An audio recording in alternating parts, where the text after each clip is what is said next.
Isak was not in the squad, and in fact, he was left at home. Eddie Howe told everyone and the media exactly why Isak was left at home. Here he is now. Alex was with us all the way through Austria, but today, with all the speculation and things that are going on, I decided to send him home. The last thing Alex wants if he's not playing is to be sat in the stand, being under that scrutiny. I don't think that's fair to the player. So if he wasn't going to play today, which we mutually agreed that he needs a little bit more training time, then it's best he's not here. Yes, I've had discussions with him, but that's not abnormal. I respect a player's career and how short it is. All the time I will be communicating my desires and my wishes to them and what I see and trying to help them.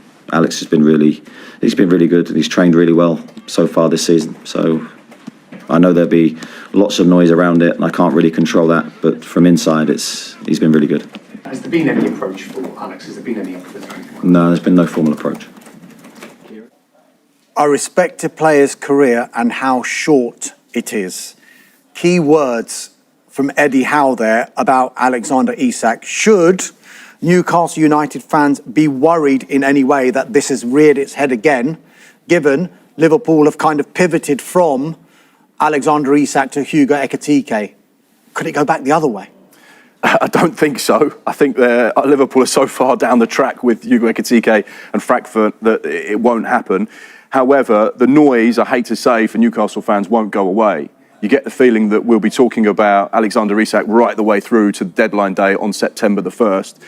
The positive as far as Newcastle fans are concerned is that Liverpool spending the best part of 100 million euros on Hugo Ekitike means that they don't have 100 million euros to spend on someone like Alexander Isak.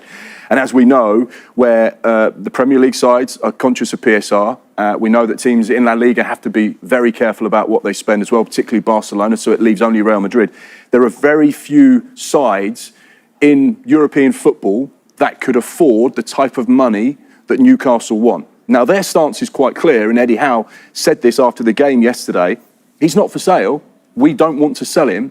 And that will be their message to any potential suitor between now and September the 1st.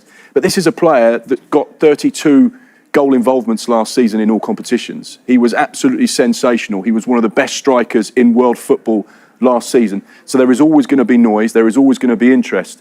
Now, Newcastle do hold the cards because he has 3 years left on his current Newcastle contract. So therefore, it's not like it's 1 or 2 years left where they have to start thinking about the financial side of any transfer dealing. They still very much hold the cards there. And Eddie Howe has made it quite clear to Alexander Isak, I want you here.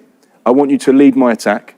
I want you to be a part of this Champions League squad and be a part of this team that I believe can not only better what we did last season by winning the League Cup, winning more silverware, but I believe we can have a huge impact in the Champions League, and you're a key part of it. So any noise, put it to one side if possible. Let's focus on Newcastle. It does sound like, and I know Newcastle United fans won't want to hear this, but from what Eddie Howe was saying, that maybe Isak's head had been turned by this interest from Liverpool. Now, you mentioned that Newcastle United hold the cards, 3 years left on his contract. If they keep him, which we expect him to, as it stands, come next summer, if they haven't tied him down to another contract and maybe a reasonable release clause so all parties are happy, he'll then have 2 years left on his contract. And Newcastle United might then find themselves in a position where they've got a player in Alexander Isak, who's only got 2 years left on his contract, and one of their number one targets in Hugo Ekitike is now plying his trade at Liverpool. Are they going to find themselves in a position where not only would they have to bring in someone to replace Isak, but another striker as well? Would they have to be in the market for 2 players in that position? Very possibly so. We know that they're in the market for a striker this summer. And Eddie Howe's plan was not just to buy Hugo Ekitike as a replacement for Alexander Isak. He had a plan to play them both together, but he also had a succession plan should Newcastle decide to sell Alexander Isak in this window or next summer. So I think that's quite important to point out. I think the situation moving forward is very much, they've lost Callum Wilson. They have Will Asula, who's a younger striker and an exciting prospect and product maybe for the future and a project for the future. So they do need someone who can fill the void if Alexander Isak were to be injured or to not be available, or as they've done in this pre-season, Eddie Howe wanted to share the load amongst the strike force. João Pedro was a player that they were very much interested in, who could play as that false nine, who could play through the middle as well. They weren't able to get that deal over the line.